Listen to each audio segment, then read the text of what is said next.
Welcome to Backseat Confessions Podcast.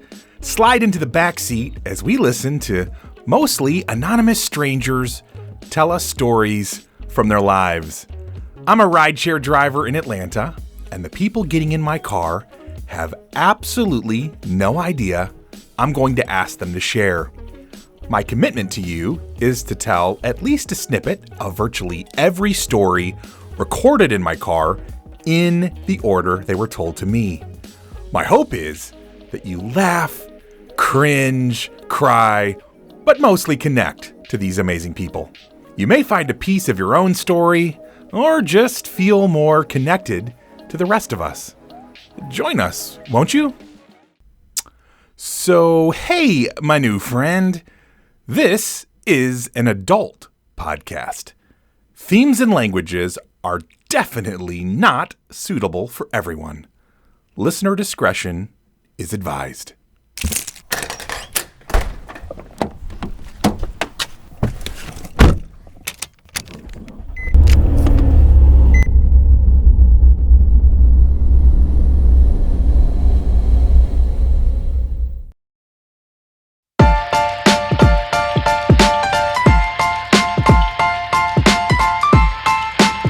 Hey, you over there. I see you. You're just hanging out on the side of the information highway, hoping that someone was going to come along in a shiny podcast vehicle and see your thumb up and offer you a ride. And normally, I'm not one to recommend you jump in and go for a ride with strangers, but first of all, that's what the whole rideshare world is all about. You riding with a stranger or two. Second of all, this is going to be fun and fairly safe. So why not? Take a chance. And maybe you'll discover that after riding with strangers for a minute, you start becoming friends. Bet you didn't see that one coming, did you?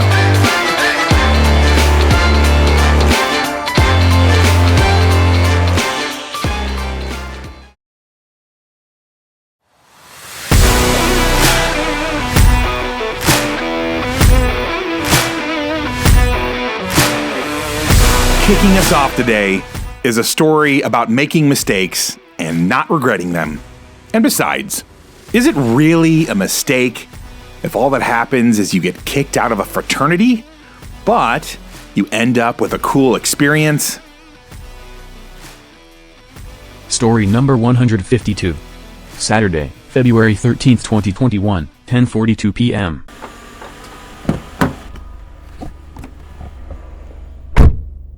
I was in the University of Virginia, and I was trying to rush to a frat, and there was a frat called Teak, and was it Taokapa episode? Yeah. I was trying to rush there, so I was going to the parties before in the pre-rush events. Yeah. And I was kind of getting close to the guys, but so I went to a party and I banged the chick, but we started to make out in a room, and she was sad. We were talking, and everyone is looking at me so strangely. So I didn't really understand that. But after banging her, I learned that she was brother of the biggest, the most experienced brothers. So I got kicked out. Oh no! Oh, so you picked the wrong girl. Yeah, I picked the wrong girl.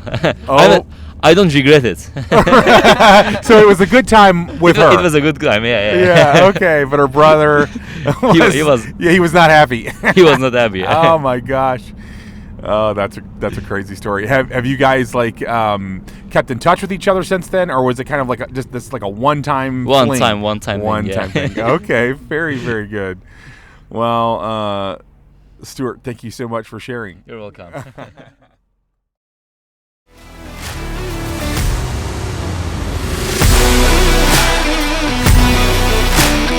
I love his attitude of no regrets. As long as it doesn't ruin your life or kill you, why not take the chance? So many of us live with the knowledge that we could have had that grand adventure or met that amazing person or helped start that company, whatever it is. But we let the proverbial frat brother talk us out of it. So, here's to taking more chances and seeing where the road leads you.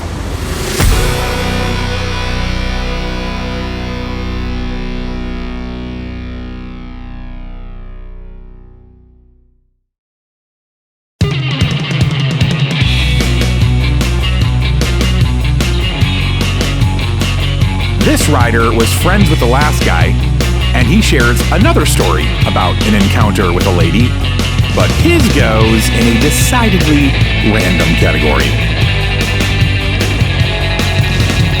Story number 153. Saturday, February 13th, 2021, 10:55 p.m.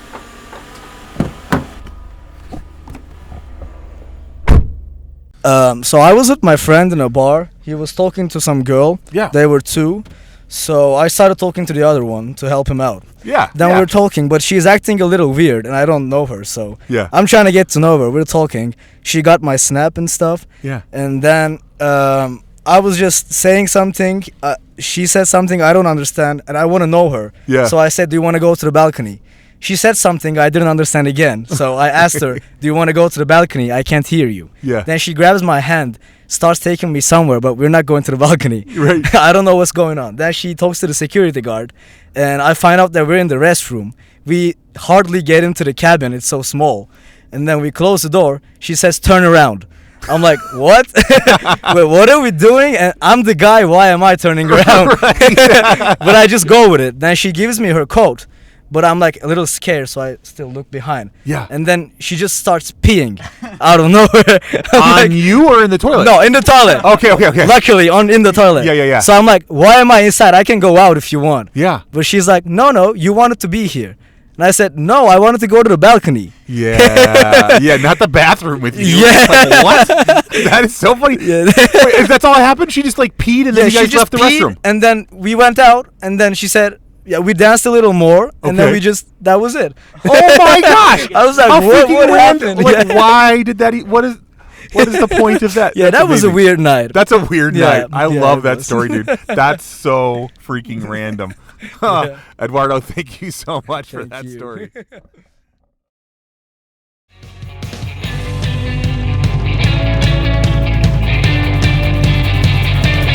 I love the imagery of him being scared in the tight bathroom stall and being told by this attractive young lady to turn around. Clearly not how he had envisioned this whole thing going down. But sometimes random events like this one give us the stories to tell at parties that you just wouldn't have if you always say no.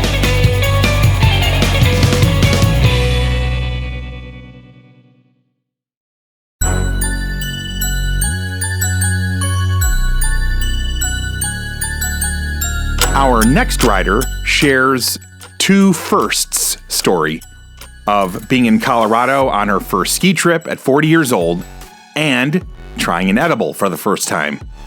And she said she met this really nice guy earlier that day, and they were hanging out in the hotel hallway when the effects of her edible start to hit her. Story number 154. Sunday, February 14th, 2021, 1:51 a.m.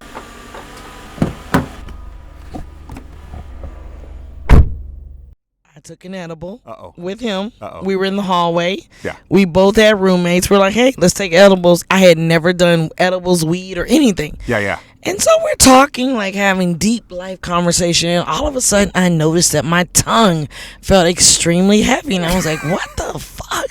But I remember thinking, "God, this dude doesn't know me. He's going to think I'm crazy." Right. But finally, I had to confess to him. And I said, "Hey, I know you don't know me." I literally said, "I know you don't know me, but my tongue is feeling extremely heavy." He said, "Really? What's going on?" And he fucked with me for a while. And then he said, "Somebody's high." I had totally forgot that I took that little sour apple candy, because in my mind it was a little piece of candy. It was half a candy. It wasn't gonna do anything. I was fucked up. So we went from a heavy tongue Right. to me walking, and he was a gentleman, because Yeah. he walked me down to my room, and I went in my room. My roommate, who was knocked out asleep, she never knew that I took this edible. And I was in the room, and I went through so many emotions. Like, there was like the bear, she coughed, and it sounded like a fucking bear. Wow. I was like, what the fuck? And then I saw Ferris wheels and colors. And, In your room. oh, in the room. I've this. told people this story. They're like, yeah, that shit was laced. I don't know, because I never fucked with weed or edibles in my life, so Right. I didn't know. But I was like, So you were like 40-year-old virgin, except absolutely. for The drugs. 40-year-old virgin is what to I say. love it. I was like, who wants to feel like this? I'm so out of control. So I called Southwest Airlines and I politely said, I'm sick. I'm not going to be able to fly tomorrow because I was so fucking paranoid that in my head, Yeah. if I went through TSA, Yeah. they were going to arrest me. Oh. Yeah. So they met my accommodation and I flew out the next day. That's awesome. That's my first experience with an edible, and last First and last. Okay. with an Hey. edible. Well, Miss Captain Kirk, can't blame you for that. That was not the best. That was not the best first experience. Well, Oh my God. that's fantastic. I told my son, by the way. Yeah, as you Just should. just to be honest with him. Like, Yeah. you know, your mom is not perfect. Right.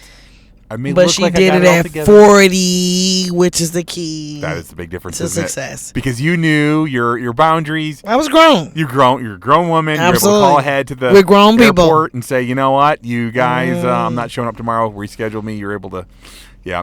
Miss Captain Kirk, thank you so much for sharing. Thank you for having me. Anytime.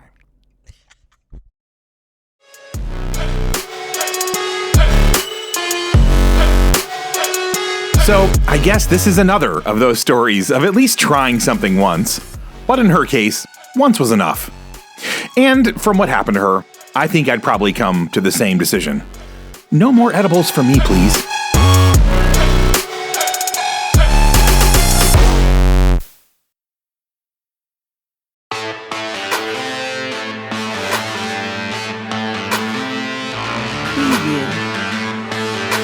This next writer tells about her Panama City spring break story, where at 19 years old, she convinces her grandmother to let her drive her car, and her mother to agree to fax her ID if needed, so that these kids can rent a condo, because the main person has to be at least 25 years old. We join her in the story where she is rolled up to what is touted as the largest club in America. And her and her friends are all working on getting in with their fake IDs. Story number 155. Friday, February 19, 2021, 4:26 p.m.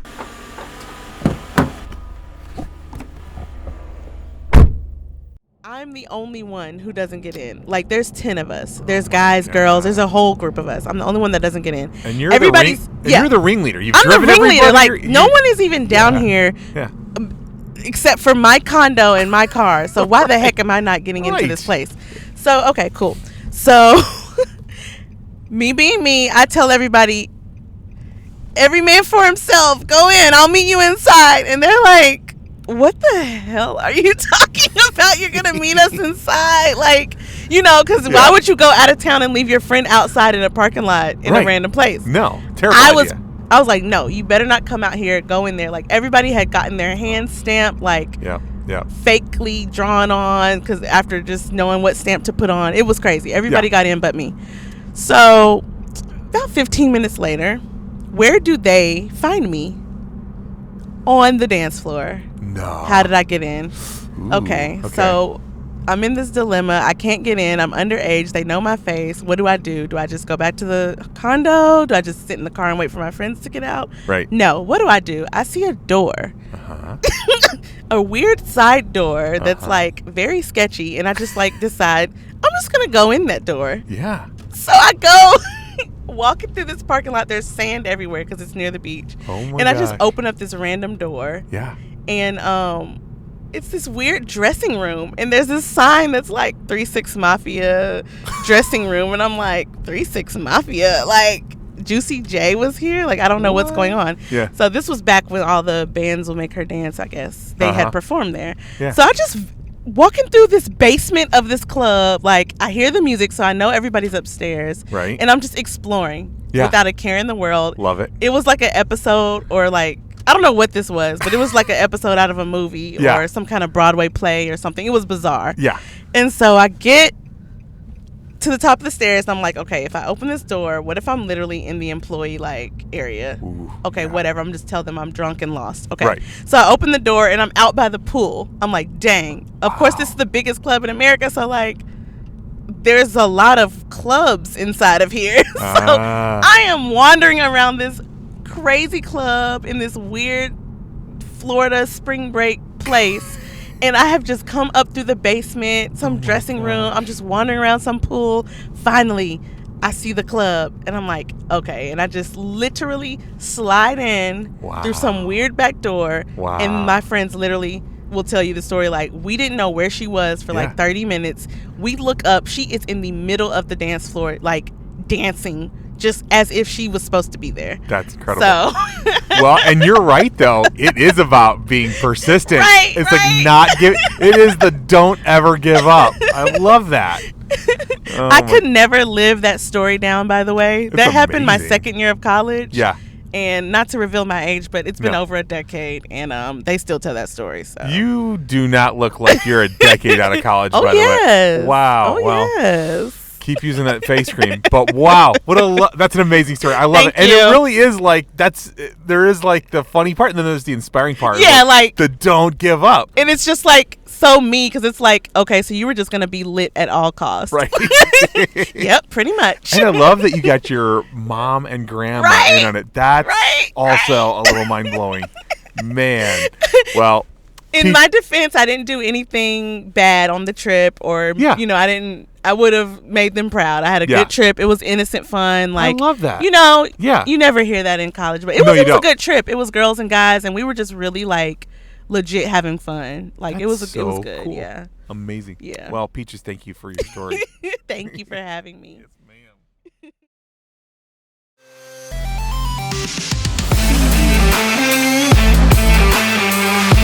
I love her enthusiasm for life and her never say die attitude. How cool is it that even though she broke a few rules to make this trip of a lifetime happen, she wasn't really trying to do anything that she'd feel bad about later on? Way to go, Miss Peaches.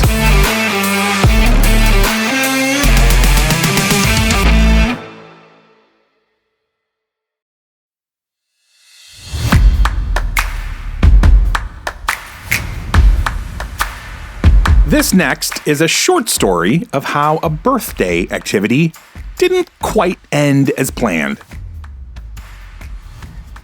Story number 156. Saturday, February 20th, 2021, 1:13 a.m.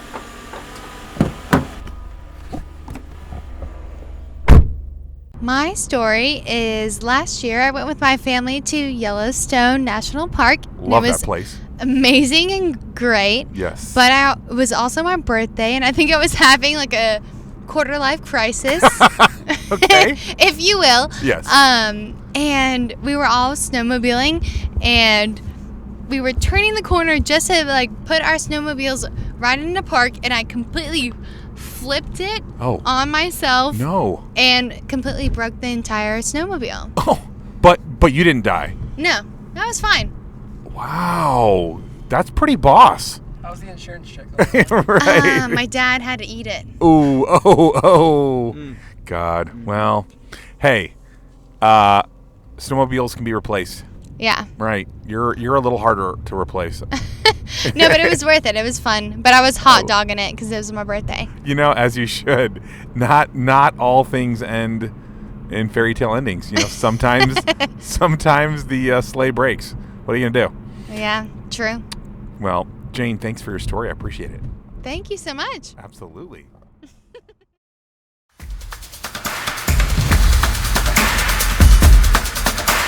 Glad no one was hurt, and thank God for a dad who was able to pay for the snowmobile you wrecked without insurance. Good times.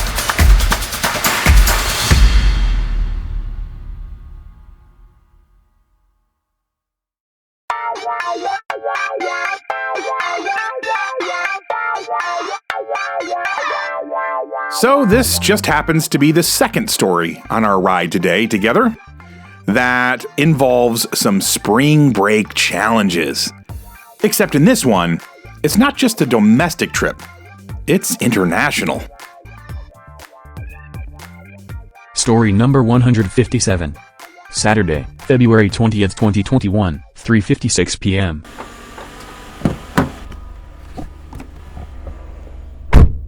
And so I'm a man of a couple girlfriends, couple long-term relationships. Simultaneously or no? Sometimes, but yeah. I got not you. always.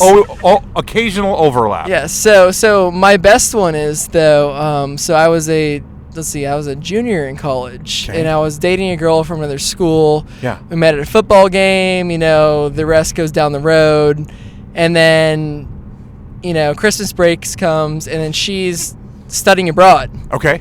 And so we're like, okay, maybe this long distance. We already did long distance one time. Yeah. Maybe from North America to continental Europe is not going to work. Right. And so the bad thing is I had already bought a plane ticket to surprise her in March. Oh, crap. And this was before we came to the Christmas break call it quits. Right. Oh, I knew it was going this way. And so I'm sitting here. Yeah. It's spring break time. All my buddies have plans already, and I'm like, "Oh shit! Right. I have a flight to Barcelona, Spain, which is a great place. Or I have no plans at all, or I'm gonna Right. sit on my ass and go to my parents' house and hang out with my parents, which is not the ideal thing to do spring break for junior year. Right. So I text her. We had not spoken in months, and I'm like, "Hey, so."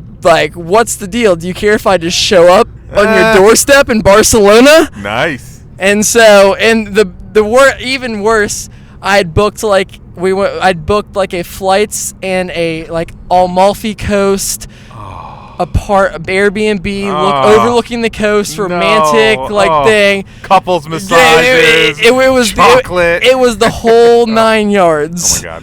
And so we get this. So I decided to do it. I'm like, okay, whatever. Let's do it. Go over to Barcelona. She picks me up in a cab. After the cab, she's smoking a cigarette. Interesting. And she's like, was she not smoking? No, she doesn't smoke cigarettes normally. She's like, this is a completely stress-related thing. Okay, I got you. And so we're fine the first 2 days. We're like, okay, rekindling. Then comes the Amalfi Coast vacation. Right, which should be amazing. Which was amazing. The wine, the pizza, amazing. Yeah. And then we find ourselves in this one, suite, king bedroom suite. We're sleeping back to back. Oh wait, so you guys aren't getting it on? No, we're. Oh, okay. You guys are abiding by the break off. I feel like I would call the break off. Let's just unbreak off for a couple of days. We're in Amalfi. We tried. Right, okay. We're on arguably the most beautiful place in the world. Gosh. Sleeping back to back. Oh, dude, that's terrible. My ex-girlfriend is lighting cigarettes on the stovetop to handle her anxiety of her ex-boyfriend traveling thousands of miles to come show up with her. Yeah. And then the grateful end of the story was, thankfully, one of my great friends from high school had the spring break a week after ours, which also overlapped. Okay. And so he was staying in Barcelona with some friends at the time as well. That's good. And so when we came back from Amalfi, we were like, it was a great time. Views are awesome, but we still kind of hate each other. Not really.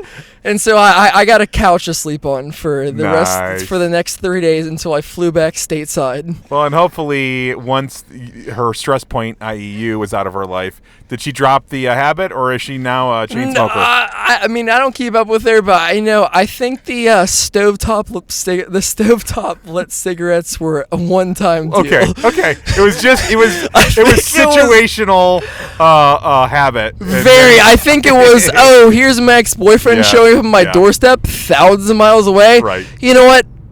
A little stovetop cigarette will take the edge off. So that much better. will take the edge off. So much better than like heroin. It could have gone so much Oh, worse. it could have been worse. Right. It could have been worse. It was just a cigarette, so it's not that bad. Yes. Dude, thank you so much for the story. It's fantastic. I feel like I was with you the whole way. Like I could just feel the, Jameson. Yeah, Jameson. I could feel it. I could just feel it happening the whole I'm way. glad. You know, and, Yeah. and to all those kids that are gonna fly across the Atlantic to see their ex-girlfriends, don't do it. Yeah. Long distance relationship plus long distance tickets. Not a good. Not recipe. worth it. Not worth it. Appreciate it, man. All right, thanks.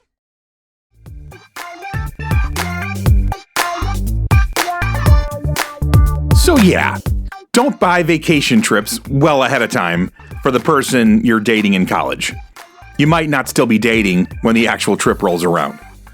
And also, here's to hoping that the ex-girlfriend has not become a raging smokeaholic due to our friend here bursting back into her life.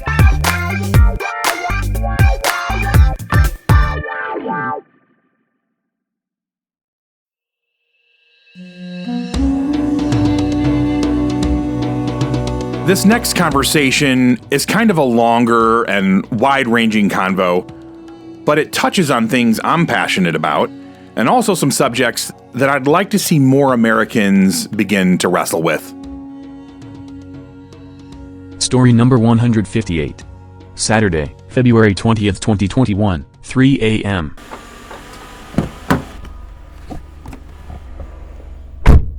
Okay, I have a story about, it's basically my brother-in-law. Okay. This is like a wrongfully conviction. Oh, wow. He basically was like dating this girl, but he didn't really know her age. Okay. She told him that she was 18, and come to find out, Shorty was like 16. Uh-oh. How old is he? 25 Okay. at the time. Yeah. But she was living that life. Yep. She was already living that life. And Well- still to this day, she's living that life. I believe it. And it's tough, too, if a girl develops physically. You know what I'm saying? Yes. And you got can't the boobies tell. and the butt. Yeah, You and cannot can't tell. tell. No. Right? There's that borderline thing, especially when they're between 16 and 20. Yeah. Wow. Yes. Okay. Yeah. So, he told me they was at this hotel room. They was, kicking it or whatever. And my brother's one of those type of guys that's going to be like, oh, well, since you do the tricking, we're going to be doing the tricking together.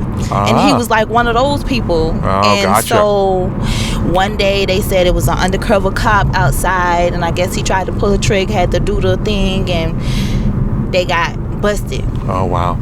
So basically, in that case, then he becomes a pimp. Yes. Oh, but man. what makes him wrongfully convicted is because the girl told the people that he raped her and made her go out there and do it. But you go on her Instagram today, she's still out there doing it. Oh, man. And my thing is, why can't we go to the government or to the lawyers or to the DEA and tell these people, show these people, look, she's still out here doing it. Yeah. Look, she's still out here doing whatever she has to do, selling her body or whatever. But you have my brother locked up Right. for nothing. Yeah. Yeah, it's, whoa. Oh, those wow, guys they almost got into an accident. Yep. If that guy hadn't been able to get over. And they still about to... Car's a little aggressive.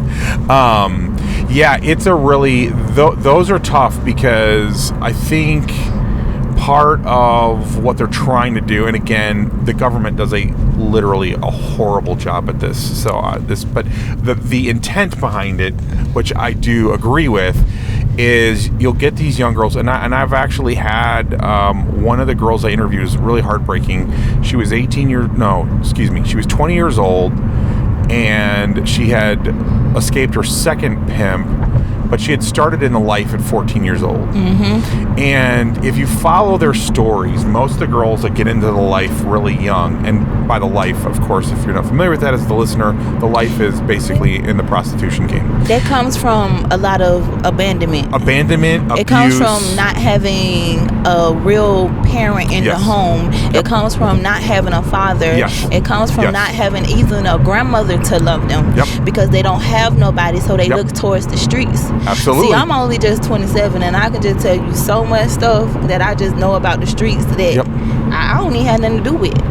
I just learn from just observation. Observation. No, and so that's I think where the tricky part is there are really good people out there that are trying to help solve the problem of sex trafficking. And so you've got, again, young girl who gets into the life early because, like, everything you just said, abandonment, honestly, abuse is usually mixed in there. And so... And it also comes from these mothers out here having these kids young. Yeah. And they think their kid is their best friend. Yeah. Your kid is not your best friend. Yeah.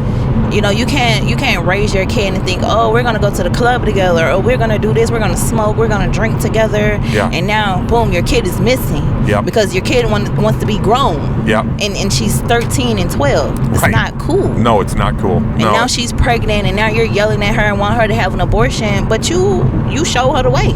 Yeah. Yeah. No, I know. Yeah. No, I feel for her brother if he got caught up in something where she was, saying stuff about him, because no one wants to be accused of rape and all this stuff. As a man, it's like the worst nightmare ever to be accused by a woman. It's so bad because he don't even have, like, they haven't even sentenced him yet. Wow. And he's been locked up since 2016.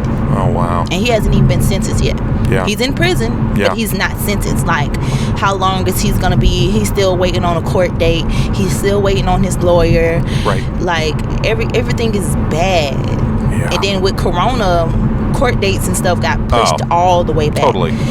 And with me working in the jail, it's just seeing that a lot of people that's in there for misdemeanors, stupid stuff, and ain't got no court date, nothing to back them up. And it's like the system, they just treat them like shit. Yep, they treat them like literally garbage. Treat them like shit. No, I work with deputies every day. They treat these people like shit. And I work for one of the jails that's just... Yeah, no, you work for one of the worst. Just very prejudiced jails. Yep, very prejudiced jails. And the thing you learn about jail, too, is we as humans treat animals way better. We don't put them in concrete and steel enclosures and throw them away, no matter what they've done. And, I 100% don't agree with what your brother did. You don't. Oh, no, I don't either. Right, no, I get that. No, so it's not like there's no condoning of it from that point of view. The age thing is really rough, man. As a guy, you got to be, I've told, and many years ago when I was much younger, but I told my friends, is like, you had better make so sure that if a girl says she's 18 and there's any shadow of a doubt, like, you better verify 20 ways from Sunday before you come anywhere close to having sexual contact with that person. And someone close to me, almost got trapped in that, and it was that would have been scary. And the girl did swear she was 19 years old and all this stuff, and wasn't. So that's terrifying. But we gotta stop normalizing the line about the age. Yep.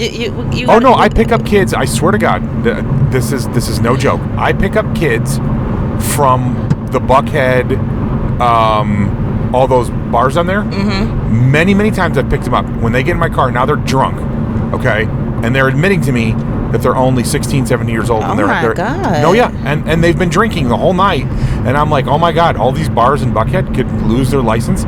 There's tons of kids that are way underage. They've just gotten really good at manipulating the fake IDs. Yes. And these bars are freaking busy, right? They're slammed. They're not checking them. Or they're just not checking them. I don't know, but that's I'll tell you what, for a bar that could be bad. But I don't know how we're drifting all over the place. The big thing is, I would say also, is for, let's say, like someone like your brother got caught up in some stuff he should not have been doing. I would love to see a system that instead of throwing them away as a piece of garbage, like, why don't we work on rehabilitation? Yes. Right? We don't have rehabilitation. Nope. They put these people in a transition center and it's still jail, and they think that's rehabilitating somebody. No, it's not. No, it's not. In fact, what ends up happening is it becomes like a networking event for criminals, right? Yes, that's all it becomes. I know. Yes, you go in, you maybe know a little teeny bit about the streets, and by the time you come out, you know everything. You know everything. Yep, you're hooked up. You've got all the down low on everything, and you come out so much worse. You're plugged in with several people that's in there. It's so much. Like, I wish I could start like a rehabilitation program. I wish I could start a a reform program Yes. for people that's in jail that can get out and have real careers, because there's a lot of talented people that Yes. is in jail. Yes, they're and so creative. And they waste it because they're so caught up in the life. Yep. They don't know what else to do. I know. Instead of somebody telling them and giving them the encouragement and be like, you can do this. That's right. You may not can go to college, but you can take your mind and what your ability to do anything and do it. Well, and let's face it, in the world we live in right now, blue collar, there's a lot of blue collar jobs that you can make a lot of money in. Yes. Right? Because I can't do very much blue collar stuff. I was just... And there's a lot of small businesses out here now. Yeah, there is. You can create your own business just right out your home. That's true. And a lot of people they're not putting their all into stuff. They're just giving up so easily because they're so locked down in the system. That's all they know. I know. Yeah. They become institutionalized. Yeah. It's really... Well, and I love that your perspective, because, I mean, you're literally working in this environment, so you're not speaking about it from a distance. Oh, you're no. seeing it up close and personal. See, my thing is, my mind, I think about, I just work here. Right. I don't take none of this stuff. I hate the job. I hate the place where I work at anyway. I feel you. I just work here. Yep. You know, I hate the people sometimes. They're disgusting. Some of the stuff is just so disgusting. I get home and I'm mad. Wow. Because it's just what they're doing in there. But people don't know until you start working into these places. People don't know until you really see with your own eyes what's going on in places. Yep. I agree. I've become really passionate about seeing the justice system reformed, and sometimes I get so hurt or angry. It's so bad. Yeah. And we're America. We are so much. We can do so much better. Yes, because the jails in Venezuela, it's 75 people to one cell. Right. It literally, I watched the documentaries. It's so terrible over there, and the Americans over there are getting so railroad. It's ridiculous. They don't get no phone calls home. They don't get anything. If you're American and you got locked up in somewhere else, you're toast. Oh, that's it. Yeah, I know. Ain't no, you're coming back home. No, I know, especially in those countries, the developing world. That's really bad. And it's like people take America for granted. I know. They take everything that we have for granted. Even the people that just living in this world, they take it for granted. Yeah. Everything. I will say, though, there are countries, especially like some of the Scandinavian countries, where they really have some amazing ways of dealing with people who commit crimes, and the way they rehabilitate them. They don't even wear, in a lot of cases, the prison guards don't wear different uniforms. And they treat them like human beings, and they treat them like these are people that are actually going to get released and become a part of society again. And I would love to see the American system, among many other reforms, adopt some of those programs and some of those ways of thinking about prisoners as human beings, because the rehabilitation rate is so much higher in the countries like Norway and Switzerland, some of these other countries that I've read about. So much better on the recidivism rate than we have here in America. So anyways, you're right. We're way better than Venezuela, but we're not nearly as good as the Scandinavians. No. And so just like in Finland. In Finland, I read something about a murderer. He had a whole car driving to jail. They had a whole apartment in jail. This is jail. Yeah. They got a TV, everything, a microwave, a refrigerator, everything. Yep. But they still letting him go to school. They still letting him go to work. He's a human being. Only thing he has to do is check in every weekend to come to jail, and he's still able to live his life. Just because whatever he did, you still have to be able to live your life. You need an education. You still need everything, because some of these people are in jail, ain't never learned how to write, read, or nothing. I know. They just jail. That's all they know is jail. Jail. Yeah. Well, thank you so much for sharing, and it's been an interesting conversation. Yeah, you're welcome.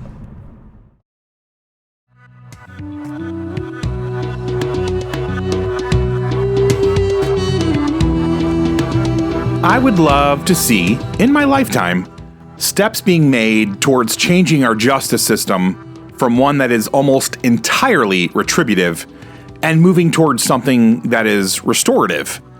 Throwing humans into concrete and steel dungeons with very little care for their humanity is not the answer for anyone, other than maybe the most truly criminally insane and violent folks.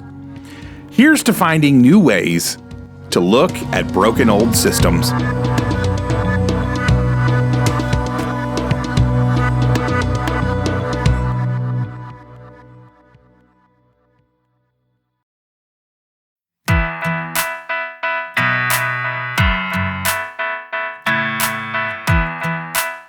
Our final writer for tonight was this delightful lady who is just beautiful inside and out. And she reminded me that our city is a pretty great place to be. Story number 159. Saturday, February 20th, 2021, 3:43 a.m.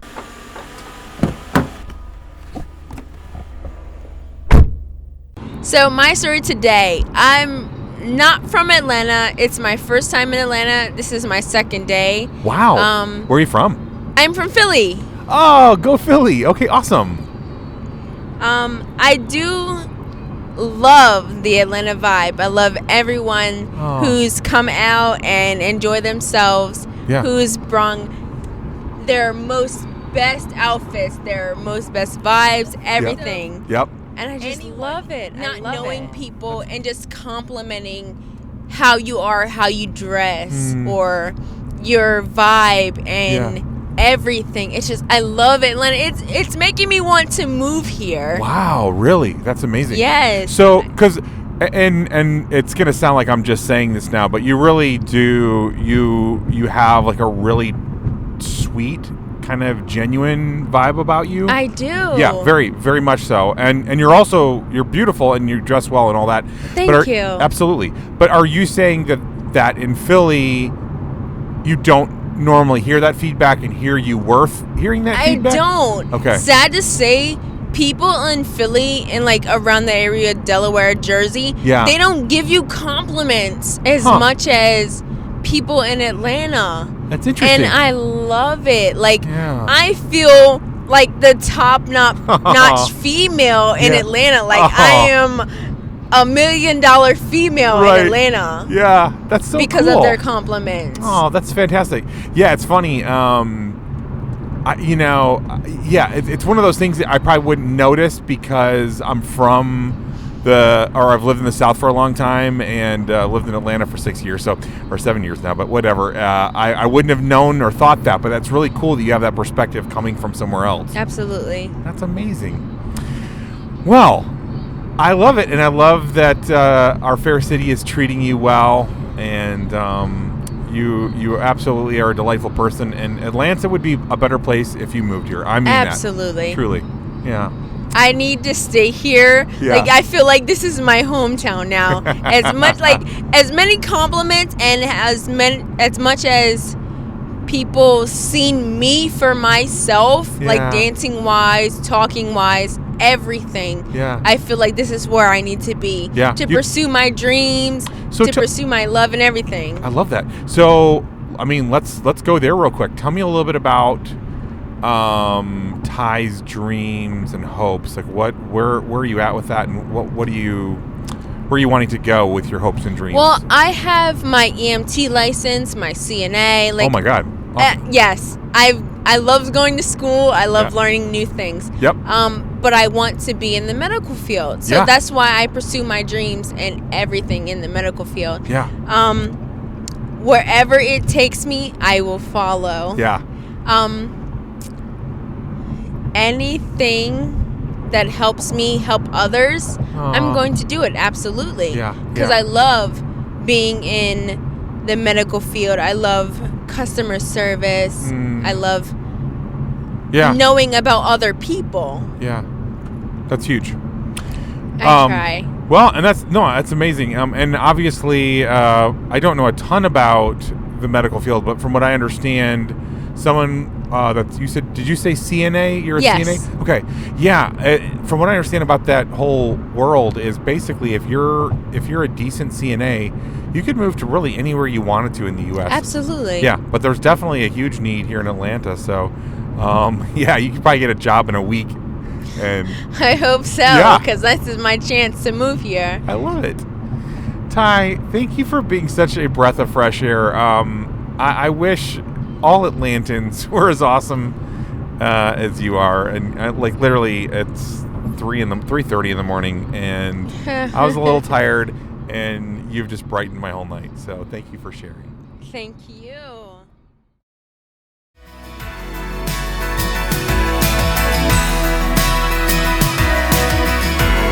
It's so interesting that if you have positive interactions with people while you're visiting somewhere, that you end up feeling drawn to a particular city. And if you have negative experiences with people, you may categorize an entire geographic area as no good. Or maybe that's just me, but I totally do this.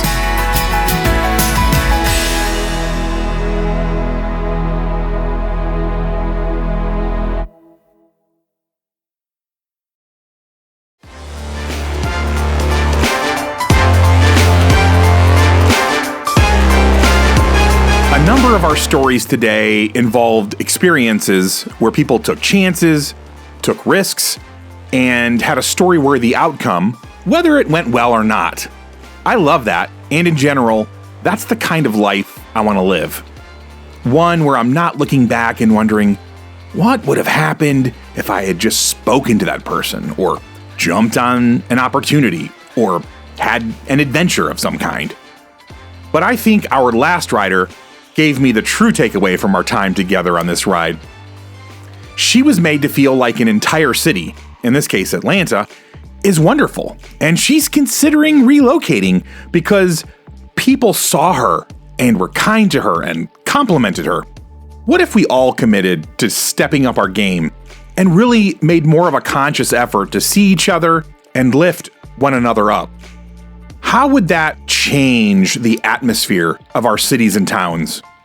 What if people started to say that they wanted to be in your city because of how empowered they felt, and they wanted to bring their passions and talents to where we live because of it?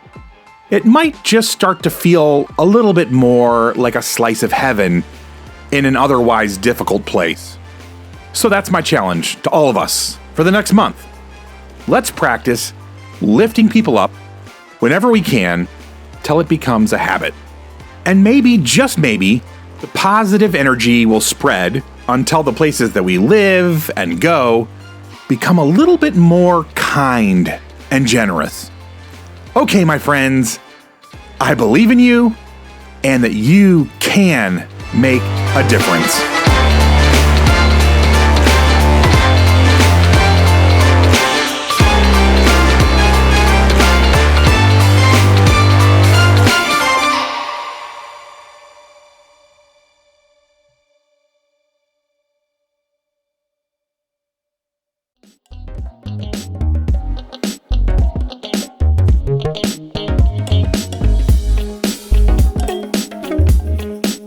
This is what happens when you are a rideshare driver in Atlanta and ask people for their stories.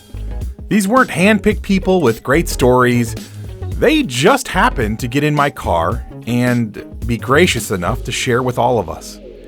And who knows, maybe someday you'll be in Atlanta and need to grab a rideshare and end up telling the rest of us the next great story on BCP. I'd actually encourage you to, every so often, just ask a stranger to share a story from their life. You never know what you might learn. I believe that our stories are powerful. They can make you laugh, cringe, cry, or even get you to think or feel differently. Our stories can truly make this world a little bit better place. So please, subscribe, rate, and listen to this podcast and share it with as many adults as possible. It would mean so much to me. First and foremost, I want to thank the incredible writers who trusted me with your stories. You're my heroes. Thanks also to all the people in the background who have believed in this project/dream.